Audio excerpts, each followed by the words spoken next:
ಶ್ರೀ ಗಣಪತಿ ಶಾರದಾ ಗುರುಭ್ಯೋ ನಮಃ. ಯತ್ರ ಯೋಗೇಶ್ವರ ಕೃಷ್ಣೋ ಯತ್ರ ಪಾರ್ಥೋ ಧನುರ್ಧರಃ ತತ್ರ ಶ್ರೀ ವಿಜಯ ಭೂತಿರ್ಧ್ರುವ ನೀತಿರ್ಮತಿರ್ಮಮ. ಶ್ರೋತೃಗಳಿಗೆ ಶ್ರೀ ಅಳಸಿಂಗರಾಚಾರ್ಯ ವಿರಚಿತ ಶ್ರೀ ವ್ಯಾಸ ಮಹರ್ಷಿ ಪ್ರಣೀತ ಶ್ರೀಮನ್ ಮಹಾಭಾರತದ ಉದ್ಯೋಗ ಪರ್ವದಲ್ಲಿ ಧೃತರಾಷ್ಟ್ರನು ಆ ರಾತ್ರಿಯೇ ವಿದುರನನ್ನು ಕರೆಸಿ ಅವನ ಅಭಿಪ್ರಾಯವನ್ನು ಕೇಳಿದಾಗ ವಿದುರನು ಅನೇಕ ನೀತಿಗಳನ್ನು ಹೇಳಿ ಪಾಂಡವರಿಗೆ ಅವರ ರಾಜ್ಯಭಾಗಗಳನ್ನು ಕೊಟ್ಟು ಬಿಡುವುದೇ ಮೇಲೆಂದು ಹೇಳಿದುದು ಎಂಬ 33ನೆಯ ಅಧ್ಯಾಯಕ್ಕೆ ಸ್ವಾಗತ.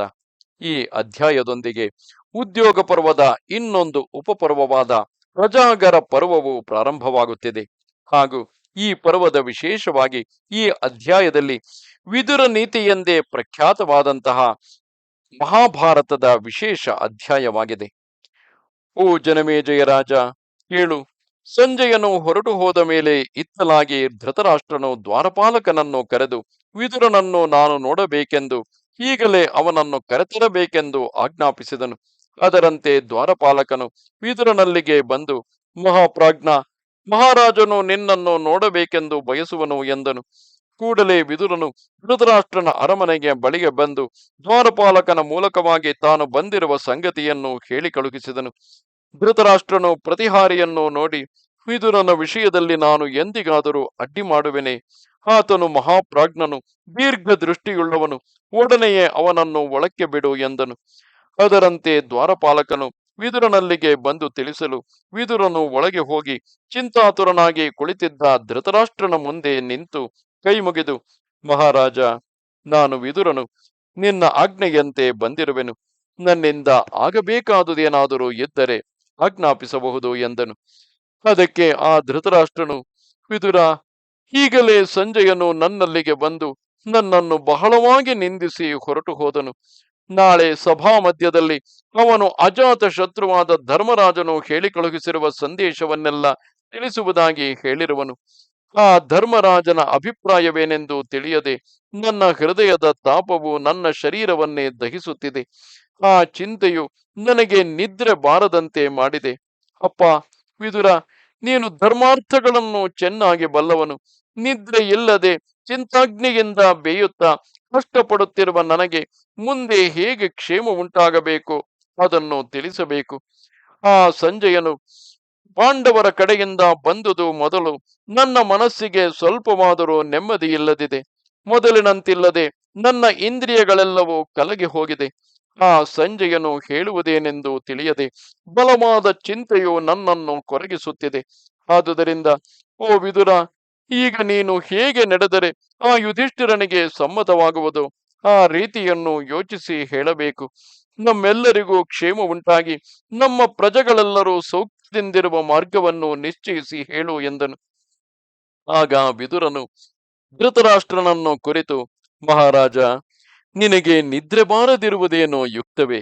ಏಕೆಂದರೆ ಬಲಾಢ್ಯನಾದ ಶತ್ರುವು ಮೇಲೆ ಬೀಳುವ ಸಂಭವವಿದ್ದಾಗ ಅಷ್ಟು ಸಹಾಯ ಸಂಪತ್ತಿಲ್ಲದೆ ದುರ್ಬಲನಾದವನಿಗೂ, ಸ್ವತ್ತನ್ನು ಕಳೆದುಕೊಂಡವನಿಗೂ, ಕಾಮಾತುರವುಳ್ಳವನಿಗೂ, ಕಳ್ಳನಿಗೂ ಈ ನಾಲ್ವರಿಗೂ ನಿದ್ರೆ ಬಾರದಿರುವುದು ಸಹಜವೇ.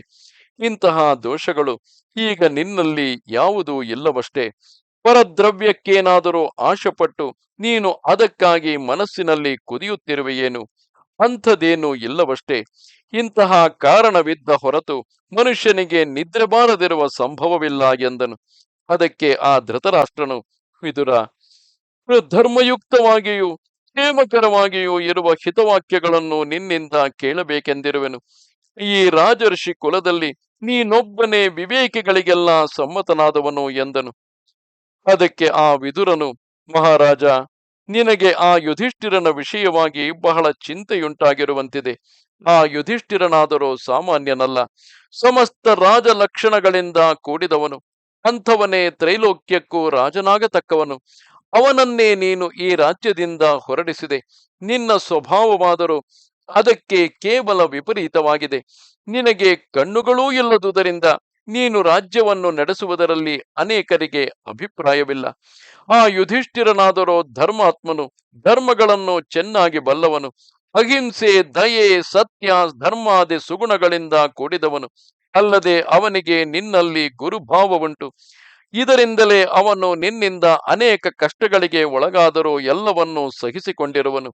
ಮಹಾರಾಜ, ಆ ದುರ್ಯೋಧನನನ್ನು, ಶಕುನಿಯನ್ನು, ಕರ್ಣನನ್ನು, ದುಶ್ಯಾಸನನನ್ನು ರಾಜ್ಯಕ್ಕೆ ಸ್ವತಂತ್ರ ಅಧಿಕಾರಿಗಳನ್ನಾಗಿ ಮಾಡಿ ಇಟ್ಟಿರುವ ನಿನಗೆ ಹೇಗೆ ತಾನೇ ಸಂಪತ್ತು ಕೈಗೂಡುವುದು? ಯಾವನ ಪುರುಷಾರ್ಥಗಳಲ್ಲಿ ಆತ್ಮಜ್ಞಾನವು, ಕಾರ್ಯ ಪ್ರಯತ್ನವು, ತಾಳ್ಮೆಯು, ಧರ್ಮಾನುವರ್ತನವು ಯಾವಾಗಲೂ ಹಿಂಬಾಲಿಸುತ್ತಿರುವವೋ ಅವನೇ ಪಂಡಿತನೆನಿಸುವನು. ಒಂದೇ ಮರದಿಂದ ಸೃಕ್ಕು, ಸೃವೆ ಮೊದಲಾದ ಯಜ್ಞ ಪಾತ್ರಗಳು, ಪೀಡನ ಸಾಮಗ್ರಿಗಳು ಉಂಟಾಗುವಂತೆ ಒಬ್ಬನ ದೆಸೆಯಿಂದಲೇ ಒಳ್ಳೆಯದು ಕೆಟ್ಟದು ಉಂಟಾಗುವ ಸಂಭವವುಂಟು. ಅವುಗಳಲ್ಲಿ ಪ್ರಶಸ್ತವಾದವುಗಳನ್ನು ಸ್ವೀಕರಿಸಿ ನಿಂದಿತವಾದವುಗಳನ್ನು ತ್ಯಜಿಸಿ ನಾಸ್ತಿಕನಲ್ಲದೆ ಶ್ರದ್ಧಾಳುವಾಗಿರುವುದೇ ಪಂಡಿತನ ಲಕ್ಷಣವು. ಕೋಪ, ಹರ್ಷ, ದರ್ಪ, ಲಜ್ಜೆ, ಹೆಮ್ಮೆ, ತಾನೇ ಮೇಲೆಂಬ ಅಹಂಭಾವ, ಈ ದುರ್ಗುಣಗಳು ಯಾವನನ್ನು ಪುರುಷಾರ್ಥದಿಂದ ಸೆಳೆಯಲಾರವು ಅವನೇ ಪಂಡಿತನೆನಿಸುವನು. ಯಾವನ ಕರ್ತವ್ಯವಾಗಲಿ ಕಾರ್ಯಾಲೋಚನೆಯಾಗಲಿ ಬೇರೊಬ್ಬರಿಗೆ ತಿಳಿಯದೆ ಅವನು ಆ ಕಾರ್ಯವನ್ನು ಮುಗಿಸಿದ ಮೇಲೆಯೇ ಇತರರಿಗೆ ತಿಳಿಯುವುದು ಅವನೇ ಪಂಡಿತನೆನಿಸುವನು. ಯಾವನ ಕಾರ್ಯ ಪ್ರಯತ್ನಕ್ಕೆ ಶೀತೋಷ್ಣಗಳಾಗಲಿ, ಐಶ್ವರ್ಯ ದಾರಿದ್ರ್ಯಗಳಾಗಲಿ, ಆಶೆ ಭಯ ಇವುಗಳಾಗಲಿ ಅಡ್ಡಿ ಮಾಡಿ ಕೆಡಿಸಲಾರವು ಅಂಥವನೇ ಪಂಡಿತನೆನಿಸುವನು. ಸಹಜವಾಗಿ ಚದರುವ ಸ್ವಭಾವವುಳ್ಳದ್ದಾಗಿದ್ದರೂ ಯಾವನ ಬುದ್ಧಿಯು ಧರ್ಮಾರ್ಥಗಳನ್ನೇ ಅನುವರ್ತಿಸುವುದು, ಯಾವನು ಕೇವಲ ಇಹಲೋಕ ಸುಖಕ್ಕಿಂತಲೂ ಇಹ ಪರಗಳೆರಡಕ್ಕೂ ಸಾಧನವಾದ ಅರ್ಥವನ್ನೇ ಸಾಧಿಸುವನು ಅವನೇ ಪಂಡಿತನು. ಒಳ್ಳೆ ವಿವೇಕ ಬುದ್ಧಿಯುಳ್ಳವರು ತಮ್ಮ ಶಕ್ತಿಗನುಸಾರವಾದ ಕಾರ್ಯಗಳಿಗಾಗಿ ಪ್ರಯತ್ನವನ್ನು ಮಾಡುವರು. ತಮ್ಮ ಶಕ್ತಿಗನುಸಾರವಾದ ಕಾರ್ಯಗಳಿಗಾಗಿ ಅವರು ಪ್ರಯತ್ನವನ್ನು ಮಾಡುವರು. ಯಾವುದನ್ನು ಅವಮತಿಸುವುದಿಲ್ಲ. ಪಂಡಿತನಾದವನು ವಿಷಯಗಳನ್ನು ಬಹುಬೇಗನೆ ತಿಳಿದುಕೊಳ್ಳುವನು. ಬಹಳ ಹೊತ್ತಿನವರೆಗೆ ಚೆನ್ನಾಗಿ ಕೇಳುವನು. ವಿಷಯವನ್ನು ಚೆನ್ನಾಗಿ ಗ್ರಹಿಸಿ ಪುರುಷಾರ್ಥವನ್ನು ಸಾಧಿಸುವನು. ಆಶೆಯನ್ನೇ ಪ್ರಧಾನವಾಗಿಟ್ಟುಕೊಂಡು ಪ್ರವರ್ತಿಸುವುದಿಲ್ಲ. ಇತರರ ವಿಷಯದಲ್ಲಿ ಅವರಾಗಿ ಕೇಳಿದ ಹೊರತು ತಾನು ಬಾಯೆಕ್ಕುವುದಿಲ್ಲ. ಪಂಡಿತನಿಗೆ ಇರಬೇಕಾದ ಮೊದಲನೆಯ ಲಕ್ಷಣವೇ ಇದು. ವಿವೇಕ ಜ್ಞಾನವುಳ್ಳವರು ಅಸಾಧ್ಯವಾದುದನ್ನು ಅಪೇಕ್ಷಿಸಲಾರರು. ಆಪತ್ತುಗಳಲ್ಲಿ ಎದೆಗೆಡಲಾರರು. ಯಾವನು ಮೊದಲೇ ನಿಶ್ಚಯ ಮಾಡಿಕೊಂಡು ಕಾರ್ಯವನ್ನು ಆರಂಭಿಸುವನೋ, ಆರಂಭಿಸಿದ ಕಾರ್ಯವನ್ನು ನಡುವೆ ಬಿಟ್ಟು ಬಿಡುವುದಿಲ್ಲವೋ, ಕಾಲವನ್ನು ವ್ಯರ್ಥ ಮಾಡುವುದಿಲ್ಲವೋ ಮತ್ತು ಮನಸ್ಸನ್ನು ವಶಪಡಿಸಿಕೊಳ್ಳಬಲ್ಲನೋ ಅವನೇ ಪಂಡಿತನೆನಿಸುವನು. ಓ ಭರತರ್ಷಭ, ಪಂಡಿತರಾದವರು ಸಜ್ಜನರಿಗೆ ಯೋಗ್ಯವಾದ ಕರ್ಮಗಳಲ್ಲಿಯೇ ಆಸಕ್ತಿ ಇಡುವರು. ಐಶ್ವರ್ಯ ಸಾಧಕಗಳಾದ ಕಾರ್ಯಗಳನ್ನೇ ಮಾಡುವರು. ಹಿತವಾದ ಕಾರ್ಯದಲ್ಲಿ ಬೇಸರಗೊಳ್ಳುವುದಿಲ್ಲ. ಪಂಡಿತನಾದವನು ತನ್ನ ಅವಮಾನಕ್ಕಾಗಿ ಕೊರಗುವುದಿಲ್ಲ, ಸಮ್ಮಾನಕ್ಕಾಗಿ ಹಿಗ್ಗುವುದೂ ಇಲ್ಲ. ಯಾವ ಸಂದರ್ಭದಲ್ಲಿಯೂ ಮನಸ್ಸು ಕಲಗದೆ ಗಂಗಾ ನದಿಯ ಮಡುವಿನಂತೆ ಸಮಸ್ಥಿತಿಯಲ್ಲಿ ಇರುವವನೇ ಪಂಡಿತನೆನಿಸುವನು. ಸಮಸ್ತ ಭೂತಗಳ ತತ್ವವನ್ನು, ಸಮಸ್ತ ಕಾರ್ಯಗಳ ಸಂವಿಧಾನವನ್ನು, ಕಾರ್ಯ ಸಾಧನೆಯ ಉಪಾಯವನ್ನು ತಿಳಿದವನೇ ಮನುಷ್ಯರಲ್ಲಿ ಪಂಡಿತನೆನಿಸುವನು. ಮನೋರಂಜಕವಾಗಿ ತಡೆಯಿಲ್ಲದೆ ಮಾತಾಡುವವನು, ಊಹಾಶಕ್ತಿ ಮತ್ತು ಕಾಲೋಚಿತವಾದ ಪ್ರತಿಭೆಯುಳ್ಳವನು, ಶೀಘ್ರವಾಗಿ ಗ್ರಂಥಗಳನ್ನು ಹೇಳಬಲ್ಲವನು ಪಂಡಿತನೆನಿಸುವನು. ಯಾವನ ಶಾಸ್ತ್ರಾಭ್ಯಾಸವು ಅವನ ಪ್ರಜ್ಞೆಗೆ ಅನುಸಾರವಾಗಿದ್ದು ಪ್ರಜ್ಞೆಯು ಶಾಸ್ತ್ರಾಭ್ಯಾಸಕ್ಕೆ ಅನುಗುಣವಾಗಿರುವುದು ಮತ್ತು ಯಾವನು ಆರ್ಯರ ಮರ್ಯಾದೆಯನ್ನು ಮೀರಿ ಹೋಗುವುದಿಲ್ಲವೋ ಅವನೇ ಪಂಡಿತನೆಂಬ ಖ್ಯಾತಿಯನ್ನು ಪಡೆಯಬಲ್ಲವನು. ಅಪರಿಮಿತವಾದ ಧನವನ್ನು, ವಿದ್ಯೆಯನ್ನು, ಅಧಿಕಾರವನ್ನು ಪಡೆದಿರುವಾಗಲೂ ಗರ್ವಹೀನನಾಗಿ ನಡೆಯುವವನೇ ಪಂಡಿತನೆನಿಸುವನು. ಯಾವನು ಶಾಸ್ತ್ರ ವಿಚಾರವೊಂದನ್ನು ಕೇಳಿ ತಿಳಿಯದೆ ಗರ್ವಪಡುವನು, ತಾನು ದರಿದ್ರನಾಗಿದ್ದು ಔದಾರ್ಯವನ್ನು ತೋರಿಸುವನು, ಯಾವನು ಅಕಾರ್ಯದಿಂದ ಧನವನ್ನು ಅರ್ಜಿಸಬೇಕೆಂದು ಎಣಿಸುವನು ಅಂಥವನು ಮೂಢನೆನಿಸುವನು. ಯಾವನು ಸ್ವಾರ್ಥವನ್ನು ಬಿಟ್ಟು ಪರಾರ್ಥಕ್ಕೆ ಯತ್ನಿಸುವನು, ನಂಬಿದ ಸ್ನೇಹಿತರ ವಿಷಯದಲ್ಲಿ ಕಪಟದಿಂದ ವರ್ತಿಸುವನು ಅಂಥವನು ಮೂಢನು. ತನ್ನಲ್ಲಿ ಪ್ರೇಮವಿಲ್ಲದವರನ್ನು ಪ್ರೀತಿಸುವವನು, ಪ್ರಿಯವುಳ್ಳವರನ್ನು ಪರಿತ್ಯಾಗ ಮಾಡುವವನು, ತನಗಿಂತಲೂ ಬಲಾಢ್ಯರನ್ನು ದ್ವೇಷಿಸುವವನು, ತಿಳುವಳಿಕೆ ಇಲ್ಲದವನು, ಮಿತ್ರನಲ್ಲದವನನ್ನು ಸ್ನೇಹ ಮಾಡುವುದು, ನಿಜವಾದ ಮಿತ್ರನನ್ನು ದ್ವೇಷಿಸುವುದು, ದೋಷಯುಕ್ತವಾದ ಕಾರ್ಯವನ್ನು ಆರಂಭಿಸುವುದು ಇವೆಲ್ಲ ಮೂಢನ ಕಾರ್ಯಗಳೇ. ಯಾವನು ಕಾರ್ಯಗಳನ್ನು ಅನವಶ್ಯವಾಗಿ ಬೆಳೆಸುವನು, ಯಾವನು ಒಂದೊಂದು ಕಾರ್ಯ ವಿಷಯದಲ್ಲಿಯೂ ಸಂದೇಹ ಪಡುವನು, ಯಾವನು ಬೇಗನೆ ನಡೆಯತಕ್ಕ ಕಾರ್ಯವನ್ನು ದೀರ್ಘಕಾಲಕ್ಕೆ ಎಳೆಯುವನು ಅವನು ಮೂಢನು. ಪಿತೃಶ್ರಾದ್ದಗಳನ್ನು ದೇವತಾರ್ಚನೆಗಳನ್ನು ಮಾಡದವನು, ಸಹೃದಯರಾದ ಮಿತ್ರರನ್ನು ಪಡೆಯದವನು ಮೂಢನೆನಿಸುವನು. ಕರೆಯದ ಸ್ಥಳಕ್ಕೆ ಹೋಗುವುದು, ತನ್ನನ್ನು ಕೇಳದಿದ್ದಾಗಲೂ ಬಹಳವಾಗಿ ಮಾತಾಡುವುದು, ತನ್ನಲ್ಲಿ ನಂಬಿಕೆ ಇಲ್ಲದವರನ್ನು ನಂಬುವುದು, ಇವೆಲ್ಲ ಮೂಢ ಬುದ್ಧಿಯುಳ್ಳ ನರಾಧಮರ ನಡತೆಗಳು. ತನ್ನಲ್ಲಿ ದೋಷವನ್ನಿಟ್ಟುಕೊಂಡು ಅದೇ ದೋಷಕ್ಕಾಗಿ ಇತರರನ್ನು ನಿಂದಿಸುವವನು, ತನಗೆ ಶಕ್ತಿ ಇಲ್ಲದಿರುವಾಗಲೂ ಕೋಪಿಸುವವನು ಮೂಢತಮನು. ತನ್ನ ಬಲವು ಇಷ್ಟೆಂಬುದನ್ನು ತಿಳಿಯದೆ ಧರ್ಮ ಅರ್ಥಕ್ಕೆ ವಿರುದ್ಧವಾಗಿ ತನಗೆ ದುರ್ಲಭವಾದ ವಿಷಯವನ್ನು ಪ್ರಯತ್ನವಿಲ್ಲದೆಯೇ ಪಡೆಯಲೆಳೆಸುವವನು ಮೂಢಾತ್ಮನೆನಿಸುವನು. ತನ್ನಲ್ಲಿ ಉಪದೇಶವನ್ನು ಕೋರದಿದ್ದವನಿಗೆ ಉಪದೇಶಿಸಲು ಹೋಗುವವನು, ಉಪದೇಶಕ್ಕೆ ಯೋಗ್ಯನಾದವನಿಗೆ ಉಪದೇಶಿಸದೆ ಬಿಡುವವನು, ಲೋಭಿಗಳನ್ನು ಆಶ್ರಯಿಸುವವನು ಮೂಢನೆನಿಸುವನು. ಯಾವನು ಆಶ್ರಿತರಿಗೆ ಹಂಚಿಕೊಡದೆ ತಾನೊಬ್ಬನೇ ಉತ್ತಮ ಆಹಾರಗಳನ್ನು ಭುಜಿಸುವನೋ, ಉತ್ತಮ ವಸ್ತ್ರಗಳನ್ನು ಉಡುವನೋ, ಅವನಿಗಿಂತಲೂ ಘಾತುಕನು ಬೇರೊಬ್ಬನಿಲ್ಲ. ಪಾಪವನ್ನು ಮಾಡುವವನೊಬ್ಬನು, ಅದರ ಫಲವನ್ನು ಅನುಭವಿಸುವವರು ಅನೇಕರು. ಫಲವನ್ನು ಅನುಭವಿಸುವವರು ಪಾಪದಿಂದ ಬಿಡುಗಡೆ ಹೊಂದುವರು. ಕರ್ತನು ದೋಷಕ್ಕೆ ಭಾಗಿಯಾಗುವನು. ಒಬ್ಬ ಬಿಲ್ಲುಗಾರನು ಬಿಟ್ಟ ಬಾಣವು ಒಬ್ಬನನ್ನು ಕೊಲ್ಲಬಹುದು, ಕೊಲ್ಲದೆ ವಿಫಲವೂ ಆಗಬಹುದು. ಬುದ್ಧಿವಂತನಾದವನು ಪ್ರಯೋಗಿಸಿದ ಬುದ್ಧಿ ಶಸ್ತ್ರವಾದವಾದರೂ ರಾಜಸಹಿತವಾದ ರಾಷ್ಟ್ರವನ್ನೇ ಮೊತ್ತಕ್ಕೆ ನಾಶಗೊಳಿಸುವುದು. ಮಹಾರಾಜ, ಈಗ ನೀನು 1ರಿಂದ 2 ಪರ್ಯಾಲೋಚಿಸಿ, 3ನ್ನು 4 ವಶೀಕರಿಸಿ. ನೆನಪಿರಲಿ, ಇಲ್ಲಿ 1 ಬುದ್ಧಿ, 2 ಕಾರ್ಯ ಅಕಾರ್ಯಗಳು, 3 ಮಿತ್ರರು ಉದಾಸೀನರು ಮತ್ತು ಶತ್ರುಗಳು, ಇಲ್ಲಿ 4 ಸಾಮದಾನ ಭೇದ ದಂಡಗಳೆಂಬ 4 ಉಪಾಯಗಳು. ಇಲ್ಲಿ ಮಿತ್ರನನ್ನು ಬರೀ ಸಾಮದಿಂದಲೂ, ಉದಾಸೀನರನ್ನು ದಾನಭೇದಗಳಿಂದಲೂ, ಶತ್ರುಗಳನ್ನು 4ರಿಂದಲೂ ವಶೀಕರಿಸಬೇಕೆಂಬ ಭಾವವು. ಅದೇ ರೀತಿ 5 ಪಂಚೇಂದ್ರಿಯಗಳು, 6 ಸಂಧಿ ವಿಗ್ರಹ ಯಾನ ಆಸನ ದ್ವೈಧೀಭಾವ ಸಮಾಶ್ರಯಗಳೆಂಬ ಷಡ್ಗುಣಗಳು, 7 ಜೂಜು ಮದ್ಯಪಾನಾದಿ ಮುಂತಾದ 7 ವ್ಯಸನಗಳು. ಇದನ್ನೇ ಹೇಳುತ್ತಾ 1ರಿಂದ 2 ಪರ್ಯಾಲೋಚಿಸಿ, ಅಂದರೆ ಬುದ್ಧಿಯಿಂದ ಕಾರ್ಯ ಅಕಾರ್ಯಗಳನ್ನು ಪರ್ಯಾಲೋಚಿಸಿ, 3ನ್ನು 4ರಿಂದ ವಶೀಕರಿಸಿ, 5ನ್ನು ಅಡಗಿಸಿ, ಅಂದರೆ ಪಂಚೇಂದ್ರಿಯಗಳನ್ನು ಅಡಗಿಸಿ, 6ನ್ನು ಚೆನ್ನಾಗಿ ತಿಳಿದು, ಅಂದರೆ ಸಂಧಿ ವಿಗ್ರಹಾದಿ ಸಮಾಶ್ರಯಗಳೆಂಬ ಷಡ್ಗುಣಗಳನ್ನು ಸರಿಯಾಗಿ ತಿಳಿದುಕೊಂಡು, 7ನ್ನು ಬಿಟ್ಟು, ಅಂದರೆ ದುರ್ವ್ಯಸನಗಳನ್ನು ಬಿಟ್ಟು ಸುಖಿಯಾಗು. ವಿಷವು ಒಬ್ಬನನ್ನು ಕೊಲ್ಲುವುದು, ಆಯುಧವು ಒಬ್ಬನನ್ನು ಕೊಲ್ಲುವುದು. ದುರ್ಮಂತ್ರವಾದರೂ ಎಲ್ಲ ರಾಷ್ಟ್ರದ ಪ್ರಜೆಗಳೊಡನೆ ರಾಜನನ್ನು ನಿರ್ಮೂಲ ಮಾಡುವುದು. ರುಚಿಯಾದ ಆಹಾರವನ್ನು ಒಬ್ಬನೇ ಭುಜಿಸಬಾರದು, ಒಬ್ಬನೇ ವಿಷಯಗಳನ್ನು ಆಲೋಚಿಸಬಾರದು, ಒಬ್ಬನೇ ದಾರಿ ನಡೆಯಬಾರದು, ಮಲಗಿದ್ದವರ ನಡುವೆ ಒಬ್ಬನೇ ಎಚ್ಚರಗೊಂಡಿರಬಾರದು. ಓ ರಾಜ, 2ನೆಯದಿಲ್ಲದ ಒಂದೇ ವಿಧದ ಒಂದೇ ಒಂದು ವಸ್ತು ಉಂಟು, ಅದು ನಿನಗೆ ತಿಳಿಯದು, ಅದೇ ಸತ್ಯವೆಂಬುದು. 2ನೆಯದಲ್ಲದ ಆ ಒಂದು ವಸ್ತುವೇ ಸತ್ಯವೆಂಬುದು.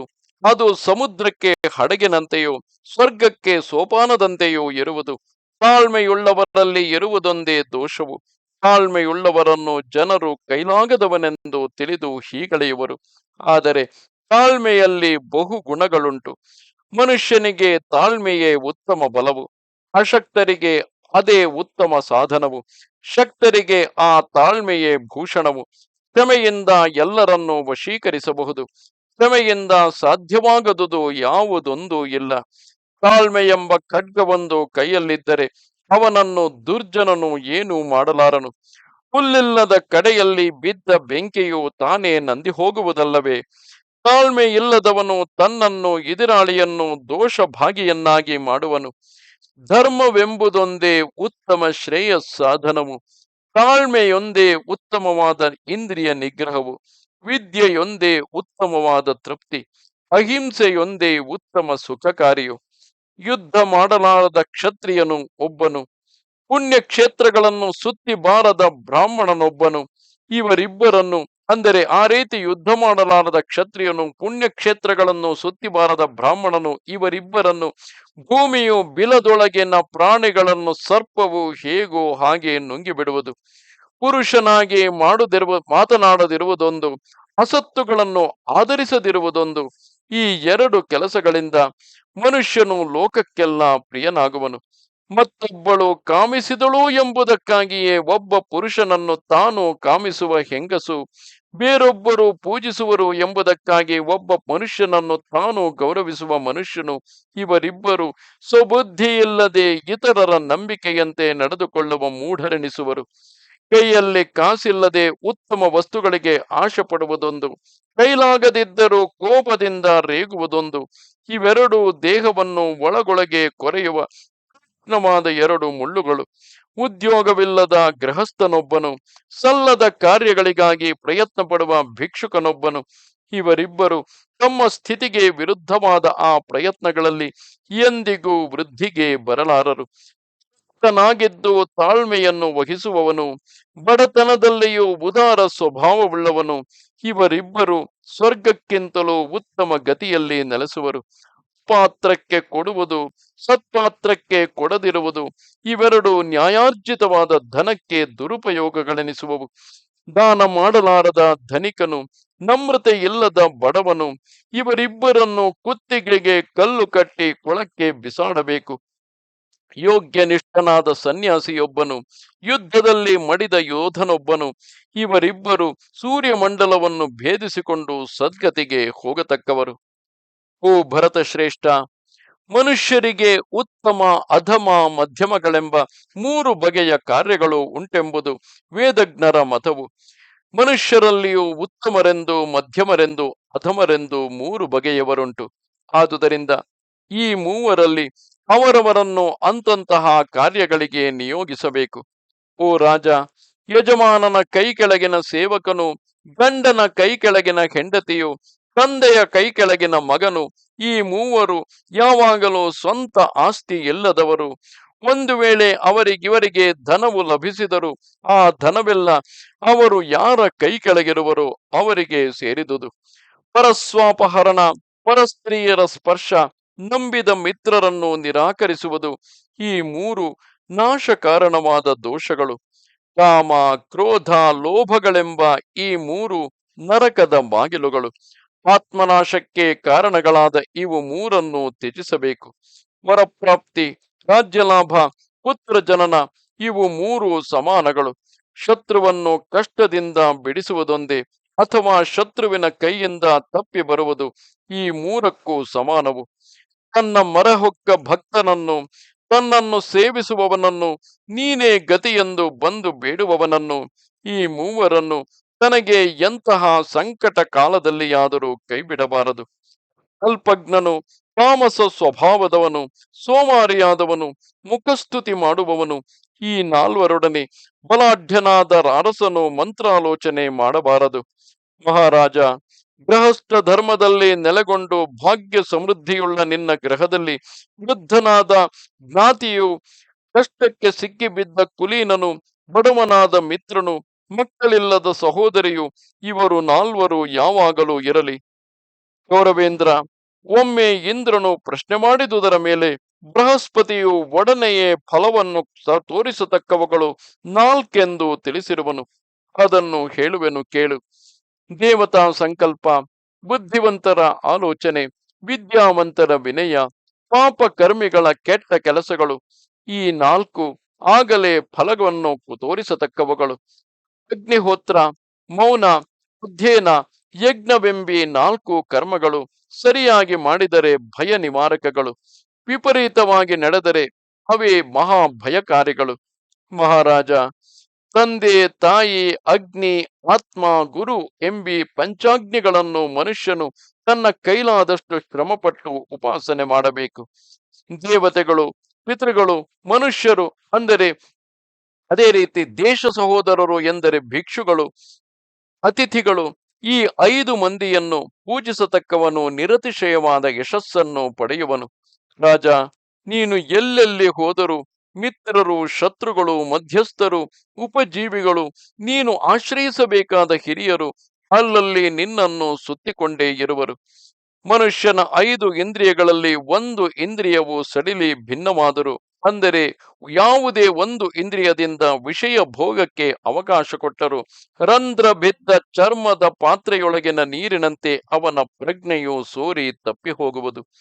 ತನಗೆ ಶ್ರೇಯಸ್ಸನ್ನು ಕೋರುವ ಮನುಷ್ಯನು ನಿದ್ರೆ, ಸೋಮಾರಿತನ, ಭೀತಿ, ಕೋಪ, ಬೇಸರ, ತಾಮಸ ಸ್ವಭಾವ ಅಂದ್ರೆ ನಿಧಾನವಾಗಿ ಕೆಲಸ ಮಾಡುವುದು, ಈ ಆರು ಇವು 6 ದೋಷಗಳನ್ನು ತ್ಯಜಿಸಬೇಕು. ಬುದ್ಧಿಶಾಲಿಗಳಾದ ಮನುಷ್ಯರು ಸಮುದ್ರದಲ್ಲಿ ಒಡೆದು ಹೋದ ನಾವೆಯನ್ನು ಹೇಗೋ ಹಾಗೆ, ವಾಕ್ಪಟುತ್ವವಿಲ್ಲದ ಗುರು, ವೇದಗಳನ್ನು ಕಲಿಯದ ಋತ್ವಿಕ್ಕು, ರಕ್ಷಣೆ ಮಾಡಲಾರದ ರಾಜನು, ಅಪ್ರಿಯವಾಗಿ ಮಾತಾಡತಕ್ಕ ಭಾರ್ಯೆ, ಯಾವಾಗಲೂ ಗ್ರಾಮವಾಸವನ್ನು ಅಪೇಕ್ಷಿಸತಕ್ಕ ಗೋಪಾಲನು, ಊರು ಬಿಟ್ಟು ವನವಾಸವನ್ನೇ ಕೋರುವ ನಾಯೆಂದನು, ಈ 6 ಮಂದಿಯನ್ನು ತೊರೆದು ಬಿಡಬೇಕು. ಮನುಷ್ಯನು ಸತ್ಯ, ದಾನ, ಅನಾಲಸ್ಯ, ಅಸೂಯೆ, ತಾಳ್ಮೆ, ಧೈರ್ಯ ಎಂಬಿ 6 ಗುಣಗಳನ್ನು ಯಾವಾಗಲೂ ಬಿಡಬಾರದು. ಪ್ರತಿದಿನವೂ ಧನಪ್ರಾಪ್ತಿ, ಆರೋಗ್ಯವಿಲ್ಲದಿರುವಿಕೆ, ಪ್ರೀತಿಯುಳ್ಳ ಹೆಂಡತಿ, ಇಷ್ಟರಾದ ಬಂಧುಗಳು, ವಿಧೇಯನಾದ ಪುತ್ರನು, ಧನವನ್ನು ಕೊಡುವ ವಿದ್ಯೆ, ಇವು 6 ಮನುಷ್ಯ ವರ್ಗಕ್ಕೆ ಸುಖಕಾರಿಗಳು. ಯಾವನು ಜಿತೇಂದ್ರಿಯನಾಗಿ ಮನಸ್ಸಿನಲ್ಲಿ ನಿತ್ಯವಾಗಿ ನೆಲೆಗೊಂಡಿರುವ ಕಾಮ, ಕ್ರೋಧ, ಲೋಭ, ಮೋಹ, ಮದ, ಮಾತ್ಸರ್ಯಗಳೆಂಬ 6 ಅಡಗಿಸಬಲ್ಲ ಶಕ್ತಿಯನ್ನು ಪಡೆಯುವನು, ಅವನನ್ನು ಪಾಪವೇ ಸ್ಪರ್ಶಿಸಲಾರದು. ಅವನು ಅನರ್ಥಗಳಿಗೆ ಗುರಿಯಾಗುವುದಿಲ್ಲವೆಂಬುದನ್ನು ಹೇಳಬೇಕಾದುದೇನು. ಮುಂದೆ ಹೇಳುವ ಈ 6 ಮಂದಿಯು 6 ಮಂದಿಗಳಿಂದ ಬದುಕುತ್ತಿರುವರು. ಅದನ್ನು ಬಿಟ್ಟರೆ ಅವರಿಗೆ 7ನೆಯದು ದೊರೆಯಲಾರದು. ಎಚ್ಚರ ತಪ್ಪಿ ಅಜಾಗ್ರತೆಯಾಗಿರುವವರಿಂದ ಕಳ್ಳನು, ರೋಗಿಗಳಿಂದ ವೈದ್ಯನು, ಕಾಮಿಗಳಿಂದ ಹೆಂಗಸರು, ಯಾಗ ಮಾಡತಕ್ಕ ಯಜಮಾನನಿಂದ ಯಾಜಕರು, ತಮ್ಮೊಳಗೆ ಜಗಳ ಮಾಡುವವರಿಂದ ರಾಜನು, ಮೂರ್ಖರಿಂದ ಪಂಡಿತನು ಯಾವಾಗಲೂ ಬದುಕುತ್ತಿರುವನು. ಗೋರಕ್ಷಣೆ, ಸೇವಾವೃತ್ತಿ, ಕೃಷಿ, ಭಾರ್ಯೆ, ವಿದ್ಯೆ, ಶೂದ್ರರೊಡನೆ ಕೂಡುವಿಕೆ, ಇವು 6 ಮುಹೂರ್ತ ಕಾಲದವರೆಗೆ ಅಸಡ್ಡೆಯಾಗಿದ್ದರೂ ಕೆಟ್ಟು ಹೋಗುವವು. ವಿದ್ಯಾಭ್ಯಾಸವನ್ನು ಮುಗಿಸಿಕೊಂಡು ಶಿಷ್ಯರು ಆಚಾರ್ಯನನ್ನು, ಹೆಂಡತಿಯೊಡನೆ ಸಂಸಾರ ಮಾಡುವ ಮಕ್ಕಳು ಹೆತ್ತ ತಾಯನ್ನು, ಕಾಮವನ್ನು ತೀರಿಸಿಕೊಂಡವರು ಹೆಂಗಸನ್ನು, ಸ್ವಪ್ರಯೋಜನವನ್ನು ಪಡೆದವರು ಅದರಲ್ಲಿ ತನಗೆ ಸಹಾಯ ಮಾಡಿದವನನ್ನು, ನೀರನ್ನು ದಾಟಿ ಕರೆಗೆ ದಡಕ್ಕೆ ಮುಟ್ಟಿದವನು ನಾವಿಕನನ್ನು, ರೋಗದಿಂದ ಗುಣ ಹೊಂದಿದವರು ವೈದ್ಯನನ್ನು, ಈ 6 ಮಂದಿಯು ತಮಗೆ ಉಪಕಾರ ಮಾಡಿದ ಆ 6 ಮಂದಿಯನ್ನು ಕಾರ್ಯವಾದ ಮೇಲೆ ಅಸಡ್ಡೆ ಮಾಡಿ ಅವಮತಿಸುವರು. ರೋಗವಿಲ್ಲದಿರುವುದು, ಸಾಲವಿಲ್ಲದಿರುವುದು, ಇಷ್ಟ ಜನರಿಂದ ಅಗಲದಿರುವುದು, ಸಜ್ಜನರೊಡನೆ ಕೂಡಾಡುವುದು, ಸ್ವಬುದ್ಧಿ ನಿಶ್ಚಯದಂತೆ ವರ್ತಿಸುವುದು ಅಂದರೆ ಸ್ವಬುದ್ಧಿಯಿಂದ ಜೀವಿಸುವುದು, ನಿರ್ಭಯವಾಗಿ ಆಶಿಸುವುದು, ಇವು 6 ಜೀವಲೋಕಕ್ಕೆ ಸದಾ ಸುಖ ಕಾರಣಗಳು. ಅಸೂಯೆ, ಕನಿಕರ, ಕೋಪ, ಯಾವಾಗಲೂ ಸಂದೇಹ ಪ್ರಕೃತಿ, ಅತೃಪ್ತಿ, ಪರರ ಭಾಗ್ಯವನ್ನೇ ನಂಬಿ ಬದುಕುವುದು, ಈ ಸ್ವಭಾವವುಳ್ಳ ಈ 6 ಮಂದಿಯೂ ಸಹ ಸದಾ ದುಃಖದಲ್ಲಿಯೇ ಇರುವರು. ಹೆಂಗಸರು ಬೇಟೆ, ಜೂಜು, ಕುಡಿತ, ಮಾತಿನಲ್ಲಿ ಕಠಿಣತೆ, ಕ್ರೂರವಾಗಿ ಶಿಕ್ಷಿಸುವುದು, ಹಣವನ್ನು ವ್ಯರ್ಥ ಮಾಡುವ ದುಂದುಗಾರಿಕೆ, ಇವು 7 ರಾಜರಿಗೆ ಮೇಲೆ ಮೇಲೆ ಆಶೆಯನ್ನು ಹೆಚ್ಚಿಸತಕ್ಕ ಸಪ್ತ ವ್ಯಸನಗಳೆನಿಸುವವು. ರಾಜ್ಯದಲ್ಲಿ ದೃಢವಾಗಿ ಬೇರೂರಿದ ರಾಜರನ್ನಾದರೂ ಇವು ಪ್ರಾಯಕವಾಗಿ ಕೆಡಿಸಿಬಿಡುವುದರಿಂದ ರಾಜರು ಇವುಗಳನ್ನು ಬಿಟ್ಟು ಬಿಡಬೇಕು.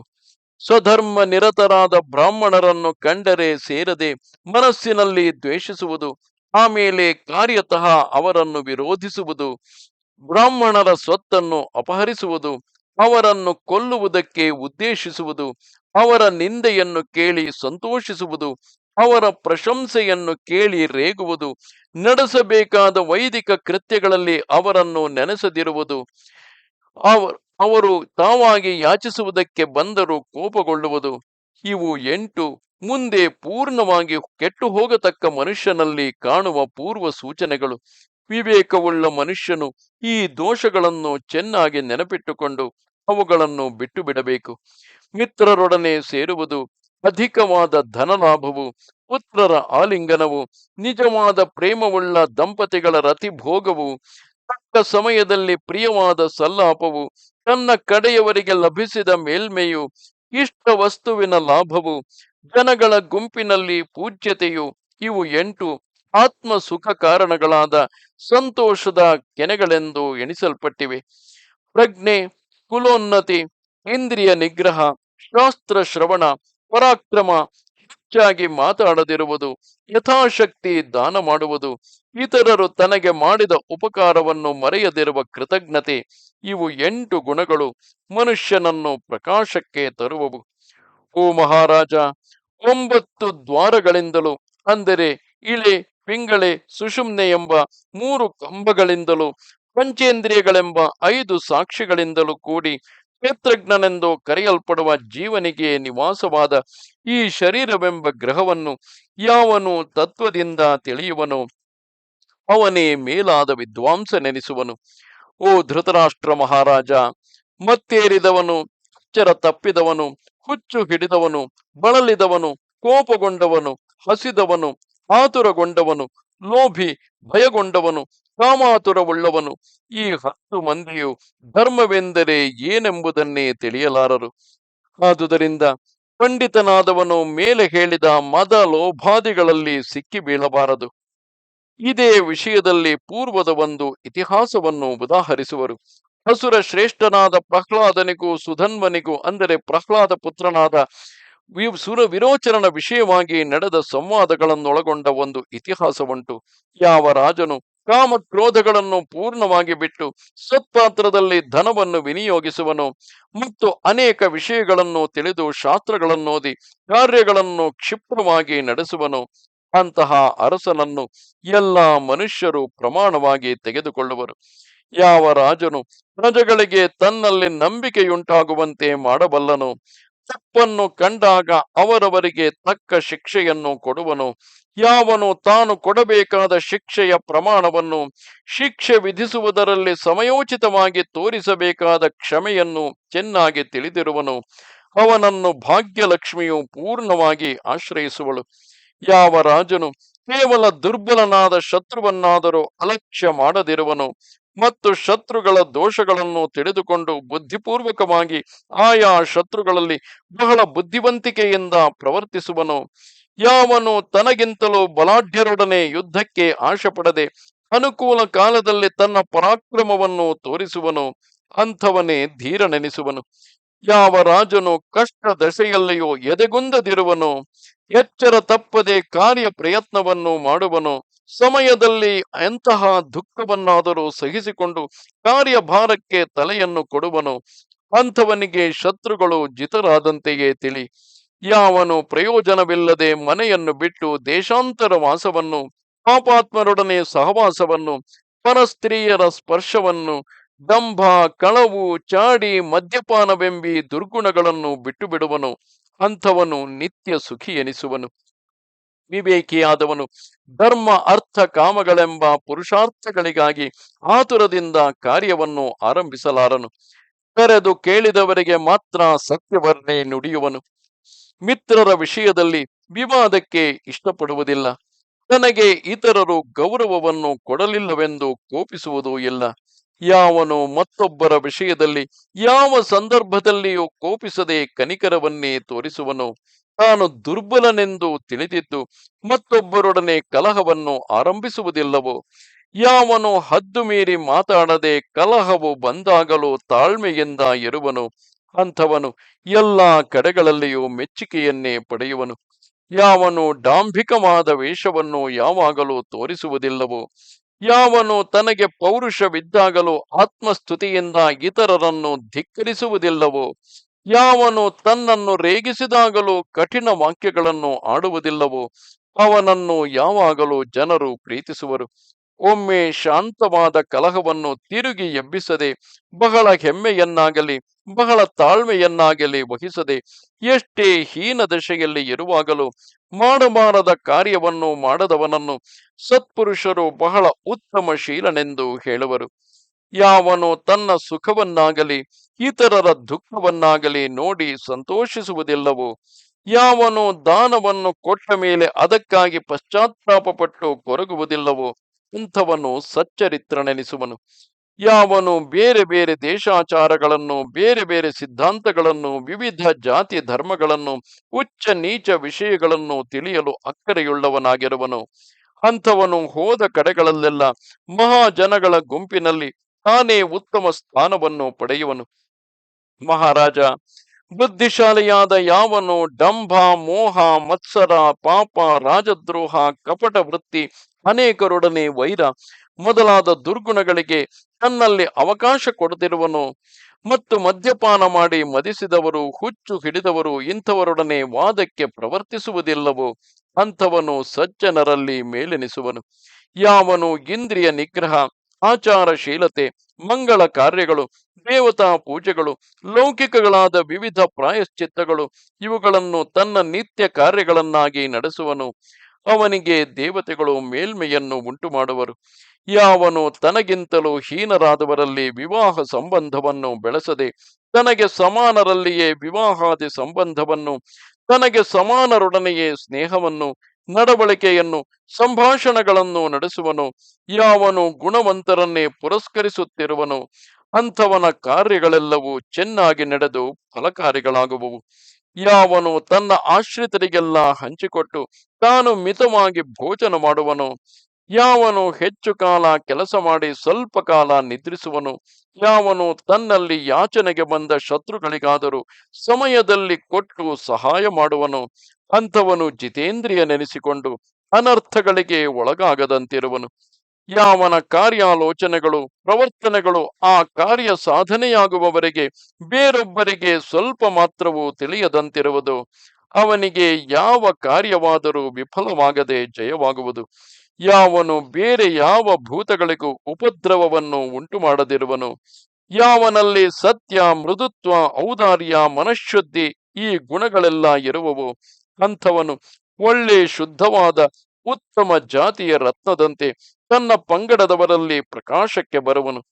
ಯಾವನು ತನ್ನಲ್ಲಿರುವ ದೋಷವು ಬೇರೆಯವರಿಗೆ ತಿಳಿಯದೆ ಇರುವಾಗಲೂ ಆ ತಪ್ಪಿತಕ್ಕಾಗಿ ತನ್ನೊಳಗೆ ತಾನೇ ನಾಚಿಕೆ ಪಡುವನು, ಅವನು ಸಮಸ್ತ ಲೋಕಕ್ಕೂ ಪೂಜ್ಯನೆನಿಸುವನು.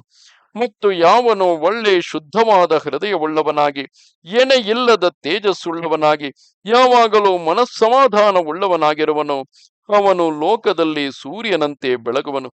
ಓ ಧೃತರಾಷ್ಟ್ರ ಮಹಾರಾಜ, ಹಿಂದೆ ಪಾಂಡವು ಋಷಿ ಶಾಪದಿಂದ ಬೆಂದು ಕಾಡಿನಲ್ಲಿರುವಾಗ ಅವನಿಗೆ ದೇವತಾನುಗ್ರಹದಿಂದ ಇಂದ್ರನಿಗೆ ಎಣೆ ಎನಿಸಿದ 5 ಮಂದಿ ಕುಮಾರರು ಹುಟ್ಟಿದರು. ಆ 5 ಮಂದಿ ಮಕ್ಕಳು ನಿನ್ನಿಂದಲೇ ಪೋಷಿಸಲ್ಪಟ್ಟು ನಿನ್ನಿಂದಲೇ ಮುಂದಕ್ಕೆ ಬಂದವರು. ಅವರನ್ನು ಒಳ್ಳೆ ಸುಶಿಕ್ಷಿತರನ್ನಾಗಿ ಮಾಡಿದವನು ನೀನೆ. ಆ ಕೃತಜ್ಞತೆಯನ್ನು ಮರೆಯದೆ ಅವರು ಈಗಲೂ ನಿನ್ನ ಆಜ್ಞೆಗೆ ಕಟ್ಟುಬಿದ್ದು ನಡೆಯತಕ್ಕವರು.